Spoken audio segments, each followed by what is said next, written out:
Bonjour à tous, aujourd'hui nous nous retrouvons pour une nouvelle vidéo, un nouveau format sur la chaîne. Nouveau, pas vraiment, mais on va attaquer des notions de prépa. Donc ces vidéos à la session de terminale, généralement, je vais pas aller très loin de problème de prépa. Donc le but va être de compléter des démonstrations qu'on n'a pas fait dans l'année ou des choses utiles, intéressantes, assez classiques. On va pas être très loin dans l'abstraction, on va pas faire des euros XENS non plus, faut pas abuser. Mais je voulais quand même, un petit peu rehausser le niveau parce que c'est vrai que pour l'instant on est vraiment sur des trucs basiques.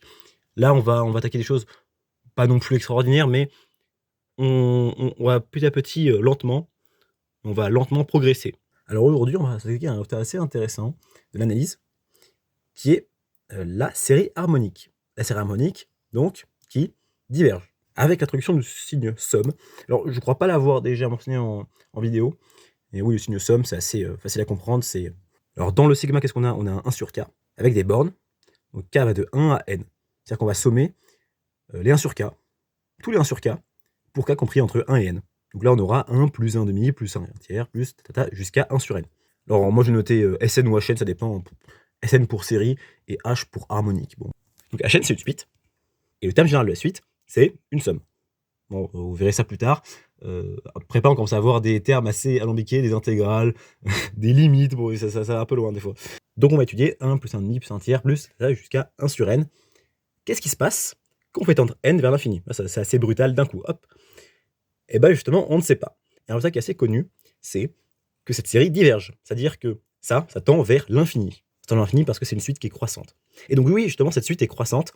Alors, ça se voit assez facilement. C'est-à-dire, quand on passe de Hn à Hn plus 1, bon, on rajoute un terme qui est positif. Tu prends l'inverse d'un nombre qui est positif, tu as un nombre positif. On le voit bon, rigoureusement. On peut écrire que Hn plus 1 moins Hn, alors déjà, il faut prendre un n appartenant à une étoile. Il nous reste simplement à la fin 1 sur n plus 1. Et vous voyez bien que ça, c'est supérieur ou égal à 0.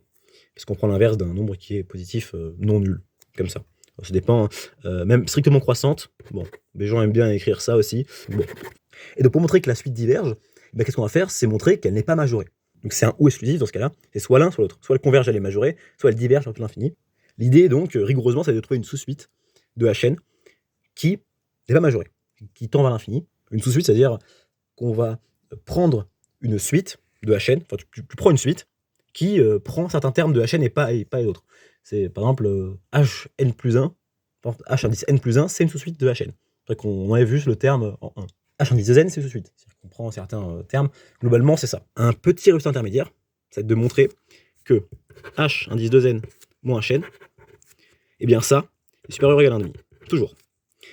Ça paraît assez bizarre.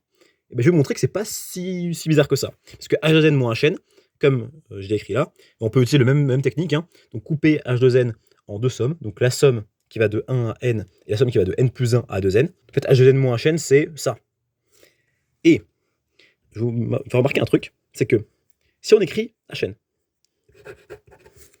je sais pas moi, 1 plus 1 demi plus 1 tiers plus 1 quart plus 1 cinquième. Un fait intéressant qu'on peut remarquer, c'est que ça, par exemple, c'est égal à 1,5. D'accord. Et si on regarde ce terme-là, en fait, 1 tiers, c'est plus grand que 1 quart. Par décroissance de la fonction inverse, on peut écrire que là, 1 tiers plus 1 quart, c'est supérieur ou égal à 1 quart plus 1 quart, égal à 1,5. Donc là, c'est supérieur ou égal à 1,5. Et pareil, ici, c'est pareil. 1 cinquième, c'est supérieur ou égal à 1 huitième. Pareil pour 1 sixième, 1 septième. Et pareil. Et donc, on peut, encore une fois, regrouper les termes par paquet, toujours plus grand. Donc là, on a un seul terme, là, on a 2, là 4, ainsi de suite. Donc on double le nombre de termes qu'il faut pour faire un paquet de 1,5. Alors j'ai marqué la démonstration ici, bon d'ailleurs je m'étais un peu trompé sur les indices, donc bon, c'est pas important. K ici, si on reprend la définition de la somme, bah K il vérifie, K est compris entre n plus 1 et 2n. L'ordre est conservé quand on somme les inégalités.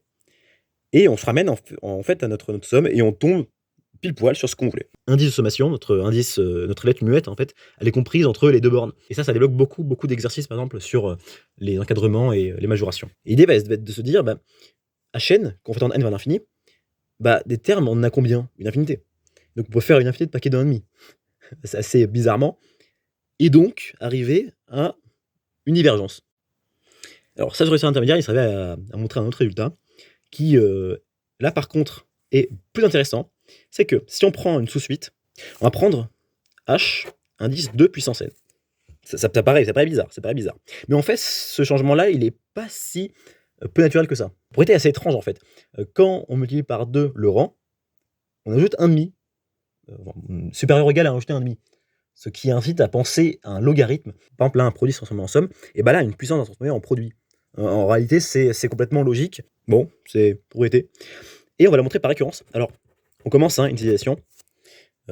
Qu'est-ce qui se passe pour le cas n égale 0? Alors, c'est bien défini, je dis que la suite est définie à partir du rang 1. Là, on a une puissance. Là, on a 2 puissance n. Donc 2 puissance 0, c'est égal à 1. En fait, on va étudier H1. H1, c'est égal à quoi? H1, simplement, égal à 1. Tu sommes juste 1. Tu n'as que 1. Est-ce que H1, qui est à 1, est supérieur ou égal à 0 sur 2 plus 1? Bah oui. Donc H1 est vrai. J'ai fait l'erreur, ça y est. H1, c'est le terme de ma suite, c'est pas l'hypothèse de récurrence. C'est P1 qui est vrai, P0 qui est vrai. Ouf, je m'embrouille.